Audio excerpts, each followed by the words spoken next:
पडणाऱ्या पावसामुळे ठाण्यातील मुंब्रा शीळ मार्गावर मोठ्या प्रमाणात पाणी साचलंय। संपूर्ण रस्ता वाहतुकीसाठी बंद करण्यात आलेला आहे।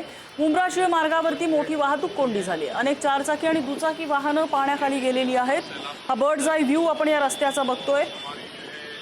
इथे रस्त्याच्या बाजूला पार्क असलेली वाहनं चक्क पाण्याखाली बुडालेली आपल्याला दिसतात। चाकं बुडतील एवढं पाणी या रस्त्यावरती साचलेलं आहे।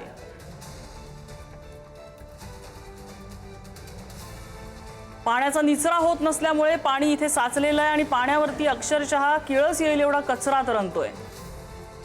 निकेश शार्दूल आपल्याला अपडेट देत आहेत। निकेश, हा सगळा प्रकार काय आहे, सध्या काय परिस्थिती आहे?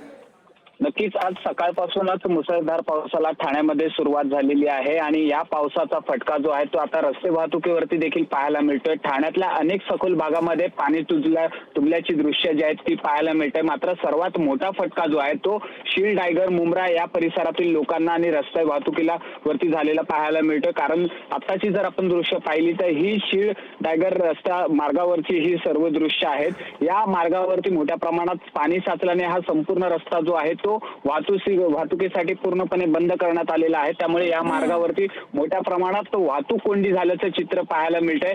पाण्याच्या गाड्या ज्या आहेत तिथल्या गाड्या अक्षरशः पाण्याखाली गेल्याचं आपल्याला पाहायला मिळतंय। कारण या ठिकाणी असलेली नाले सफाई असेल किंवा गटार सफाईची व्यवस्थित जी सफाई करायला हवी होती ती केली जात नसल्यामुळे हा संपूर्ण नाल्याचा कचरा जो आहे तो रस्त्यावरती आलेला पाहायला मिळतो आणि याचाच फटका मुंब्रा, डायगर, शीळ आणि शीळफाटाच्या नागरिकांना मोठ्या प्रमाणात बसलेला पाहायला मिळतोय। ज्या ठिकाणी हे पाणी साचलेलं आहे त्याच्याच काही अंतरावरती शाळा आहे। शाळेत सुटण्याची वेळ झालेली, मात्र या शाळेत विद्यार्थी देखील असल्याची माहिती मिळते। कारण पाणी जे आहे ते कमरेच्या वरपर्यंत पोहोचलेलं आहे। त्यामुळे नागरिक जे आहेत तिथे अडकून पडल्याची देखील माहिती सध्या प्राथमिक पाहायला मिळते।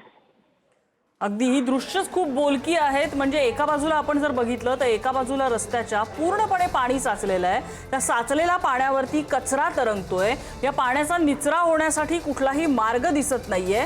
वाहनं म्हणजे दुचाकी तर अर्धी दुचाकी पाण्यात बुडेल इतकी परिस्थिती आहे। मोठ्या प्रमाणात वाहतूक कोंडी झालेली आहे आणि दुसऱ्या बाजूने वाहतूक हळूहळू म्हणजे अक्षरशः कूर्म गतीनं वाहतूक सुरू ठेवायचा इथे तोकडा प्रयत्न सुरू आहे।